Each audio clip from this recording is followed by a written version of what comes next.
इयम् आकाशवाणी। सम्प्रति वार्ताः श्रूयन्ताम्। प्रवाचिका निधि झाः।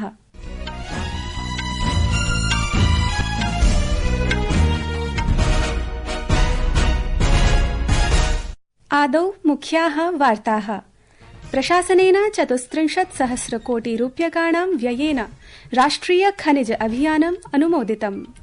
24,200 तमस्य वक्फ संशोधन विधेयकस्योपरि संसदः संयुक्त समित्या अद्य उपयुक्त प्रतिवेदनं स्वीकृतम्।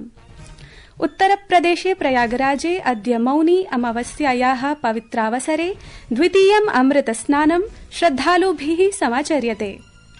गणतन्त्र दिवस समारोहान्तर्गतम् अद्य नवदिल्ल्याः विजय चौक मार्गोपरि बीटिंग रिट्रीट समारोहः जायमानः वर्तते। अपि च क्रीडावार्तासु अन्ताराष्ट्रिय क्रिकेट परिषदा पुष्टीकृतं यत् जियोफ एलार्डेस इत्यमुना आईसीसी इत्यस्य मुख्य कार्यकारी अधिकारी पदात् त्यागपत्रं प्रदत्तम्। अथ वार्ताः विस्तरेण। प्रशासनेन 34,000 कोटि रूप्यकाणां व्ययेन राष्ट्रिय खनिज अभियानम् अनुमोदितम्। हरित प्रौद्योगिकीं प्रोत्साहनाय आवश्यकानां महत्वपूर्णानां खनिज सम्पदेभ्यः स्थितिस्थापक मूल्य श्रृंखला निर्माणाय निर्णयोऽयं विहितः।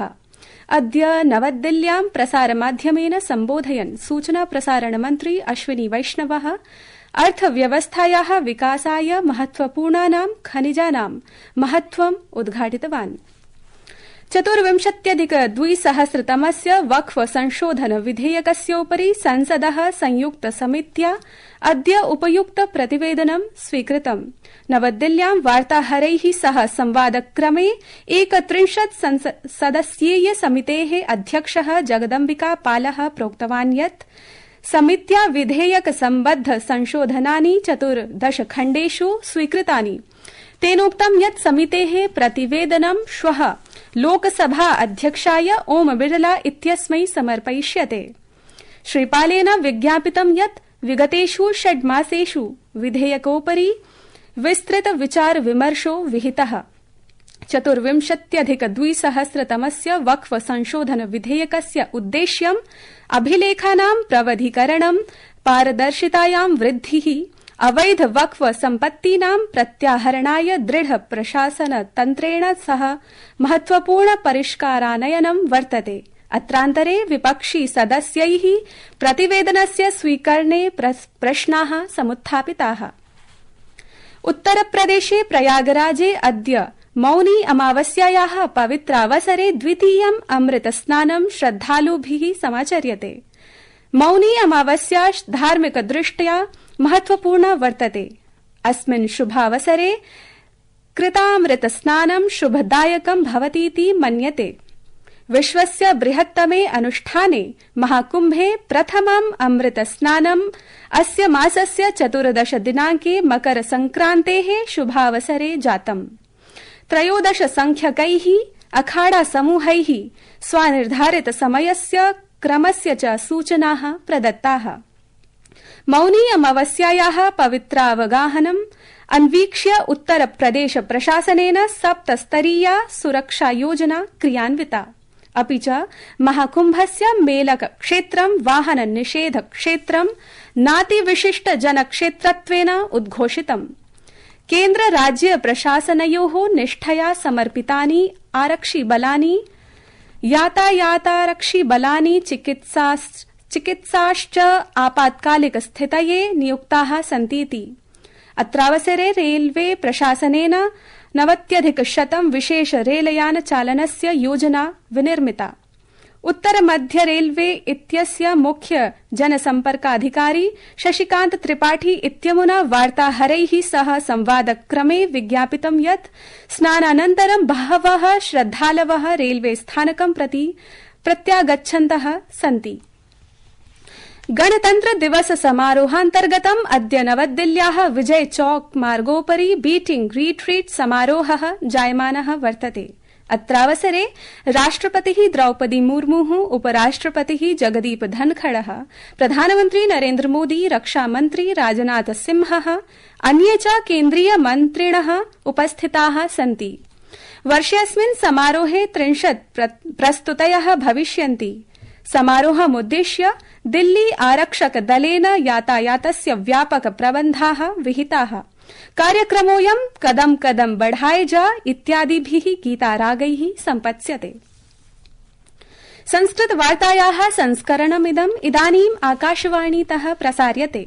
सममेव अयं कार्यक्रमः आकाशवाण्याः अन्तर्जालपटले www.newsonair.gov.in इत्यत्र अथ न्यूज ऑन एआईआर चलदूरभाषीय तन्त्रांशे अपि उपलब्धो भविष्यति। राष्ट्रपति पदासीना द्रौपदी मुर्मुः, प्रधानमन्त्री नरेन्द्र मोदी च प्रयागराज महाकुम्भे अद्य हृदय विदारकां दुरापन्नां दुर्घटनाम् आलक्ष्य दुःखं प्रकटितवन्तौ। राष्ट्रपतिः द्रौपदी मुर्मुः प्रोक्तवती यत् प्रयागराज महाकुम्भे दुरापन्नेयं घटना अत्यन्त दुःखप्रदा वर्तते। राष्ट्रपतिना सामाजिकान्तर्जालीय माध्यमेन मृतकानां परिजनेभ्यः स्वीया संवेदना व्यक्तीकृता। सहैव व्रणित श्रद्धालूनां शीघ्र स्वास्थ्य लाभाय प्रार्थनापि विहिता। श्रीमोदिनापि व्रणितानां शीघ्र स्वास्थ्याय कामना कृता। सः सामाजिक अन्तर्जालीय सन्देशे प्रोक्तवान् यत् स्थानीय प्रशासनेन पीडितेभ्यः उचित साहाय्यं प्रदास्यते। प्रधानमन्त्रिणा प्रोदीरितं यत् तेन मुख्यमन्त्रिणा योगी आदित्यनाथेन सहापि वार्ता विहिता। तेन प्रोक्तं यत् सः अनवरतं राज्य सर्वकारेण सह सम्पर्के वर्तते।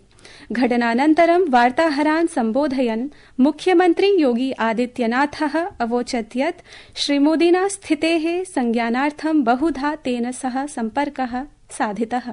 रात्रि को 1 से 2 बजे के बीच में अखाड़ा मार्ग पर, जहां पे अखाड़ों के अमृत स्नान के दृश्य से बैरिकेड्स भी किए गए थे, तो बैरिकेड्स को फांद करके आने में कुछ श्रद्धालु गंभीर रूप से घायल हुए हैं। उन्हें तत्काल हॉस्पिटल में पहुंचा करके उपचार आदि की व्यवस्था उनके लिए की गई है। उनमें से कुछ श्रद्धालु गंभीर रूप से घायल हैं। मुख्यमन्त्रिणा प्रोक्तं यत् केन्द्रीय गृहमन्त्री अमित शाहः, केन्द्रीय स्वास्थ्य मन्त्री एवं भाजपाध्यक्षः जेपी नड्डा, सहैव राज्यपालः आनन्दीबेन पटेलः इत्येतैः तेन सह सम्पर्कं साधयित्वा स्थितेः संज्ञानं स्वीकृतम्। योगी आदित्यनाथेन कथितं यत् प्रयागराज महाकुम्भे श्रद्धालूनाम् अतीव सम्मर्दः वर्तते। प्रायः 10 कोटि श्रद्धालवः तत्र उपस्थिताः सन्ति। तेन जनाः निकटवर्तीषु नदीतीरेषु स्नातुं सम्प्रार्थिताः। मेरी अपील है पूरे प्रदेशवासियों से, पूरे देशवासियों से और सभी श्रद्धालुओं से भी, सभी पूज्य संतों से भी, कि अफवाह पर कोई ध्यान न दें, संयम से काम लें। ये सब आयोजन सभी लोगों का है। प्रशासन उनकी सेवा के लिए पूरी तत्परता के साथ लगा हुआ है। केंद्र और राज्य सरकार पूरी मजबूती के साथ वहां पर हर प्रकार का सहयोग करने के लिए तत्पर है। और जहां पर हैं आप, लगभग 15 से 20 किलोमीटर के दायरे में अस्थायी घाट बनाए गए हैं, उसमें कहीं भी वे स्नान कर सकते हैं। आवश्यक नहीं कि संगम नोच की तरफ ही आए। अत्रान्तरे प्रयागराजे मौनी अमावस्यायाः अमृत स्नानं यथावस्थं जायमानमस्ति। कांग्रेस इति दलेन अद्य दिल्ली विधानसभा निर्वाचनाय स्वीयं घोषणापत्रम् उद्घाटितम्। दलस्यास्य वरिष्ठ नेतृभिः जयराम रमेश, पवन खेरा इत्युभाभ्यां दिल्ली विभाग प्रमुखेन देवेंदर यादवेन सह घोषणापत्रं प्रकाशितम्, यस्मिन् महिलानां कृते प्रतिमासं 25,000 रूप्यकाणि, अनुदानराशिः 25 लाख रूप्यकाणि यावत् निःशुल्क स्वास्थ्य आश्वस्तिः, 50 रूप्यकाणि यावत् एलपीजी सिलेण्डर निःशुल्क खाद्यान्नं, 30 यूनिट्स यावत् निःशुल्क विद्युत् उत्पादनं च अंगीकृतम्। यदि दलमिदं निर्वाचितं भवति तर्हि जातिगणनायाः सञ्चालनं कृत्वा पूर्वाञ्चलीय जनानां कृते विभागस्य स्थापनां कर्तुं च दलं प्रतिज्ञां करोति। अन्ताराष्ट्रिय क्रिकेट परिषदा पुष्टीकृतं यत् ज़ॉफ एलार्टेस इत्यमुना आईसीसी इत्यस्य मुख्य कार्यकारी अधिकारी पदात् त्यागपत्रं प्रदत्तम् इति वार्ताः।